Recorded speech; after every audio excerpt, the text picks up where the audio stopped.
Hey readers, this week we are going to focus on the different ways to write a past tense verb depending on how the word is spelled.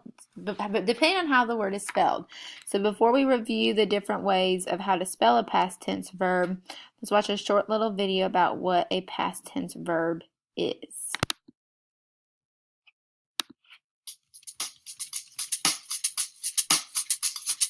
Pattern Chants, Past Tense Verbs 1 by Elf Learning.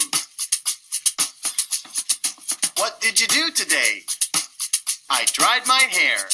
What did you do today? What did you do today?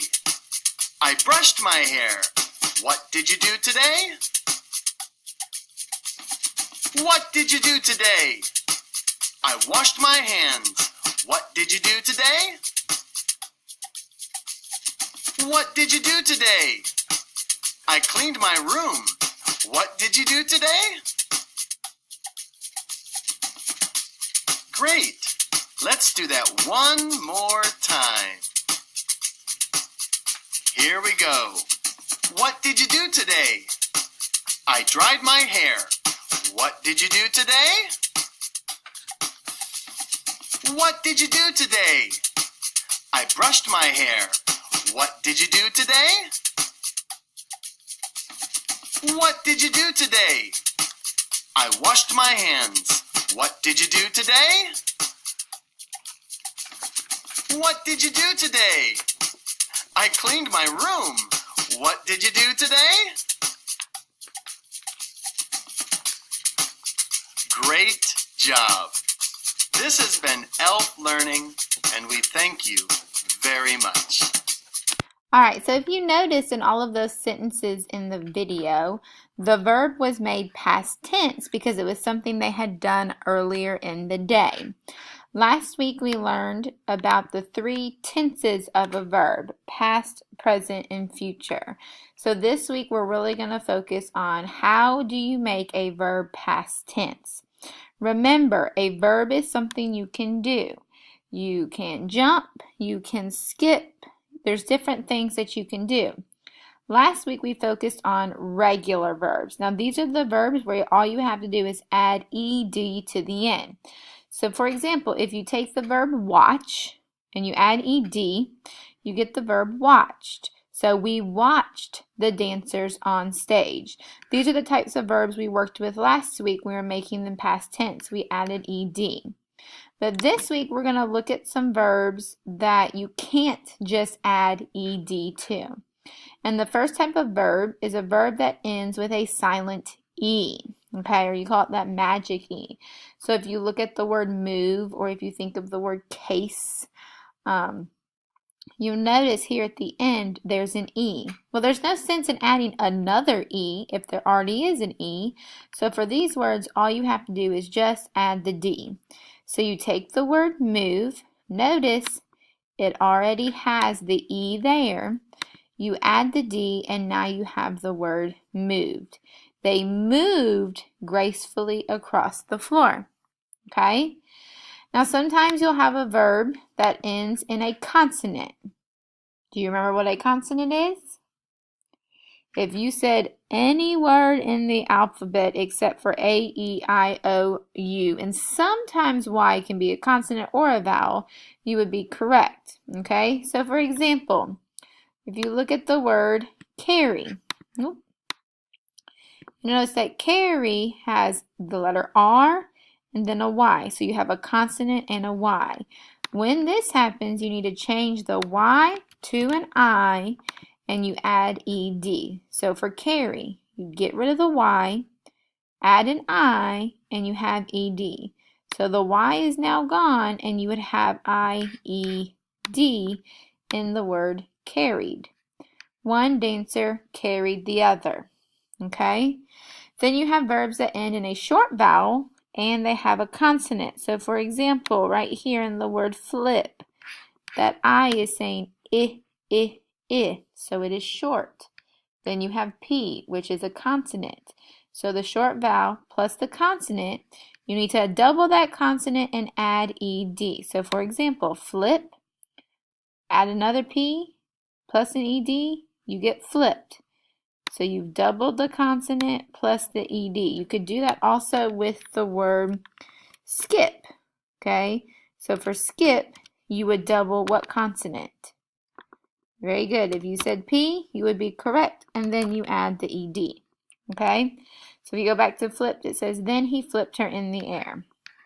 All right, so there's just 4. You've got your regular verbs where you add ed, and then you've got the 3 other ways to do it where you can't just add the ed.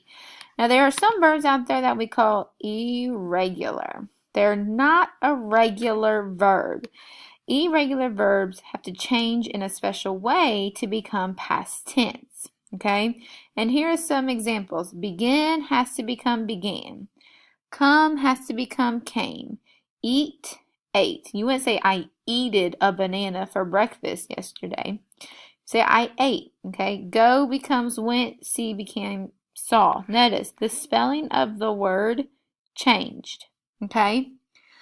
Now sometimes when you have a past tense verb, you'll see the words has, have, and had. When you see has, have, or had, and then the verb, you also have to change the way it's spelled. So you could have begin, which is present tense, began, which is past tense, and then you could say if it's past tense with the words has, have, or had, it's begun. So come, came, if you have past tense with has, have, or had, then it would be come. Eat is present tense, ate is past tense, has, have, and had, eaten. Okay, so there's all the different examples. Now this will make more sense when you get to the practice. I know it sounds like a lot of information right now, but now it is your turn to try. Okay, you're going to choose the correct past tense verb to complete each sentence. Now if you notice, I have no choices here.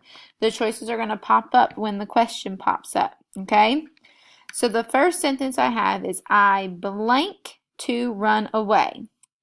Which verb would you say correctly completes this sentence to show the past tense? If you chose the past tense chose, I chose to run away, you would be correct. Okay? The next word, or the next sentence reads, the little girl blank the night away.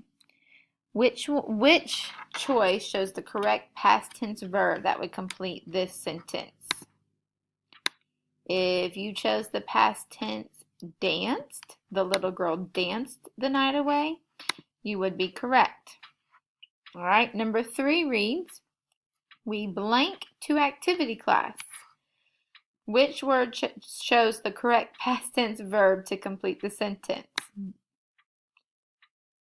If you chose the verb hurried, you would be correct. We hurried to activity class.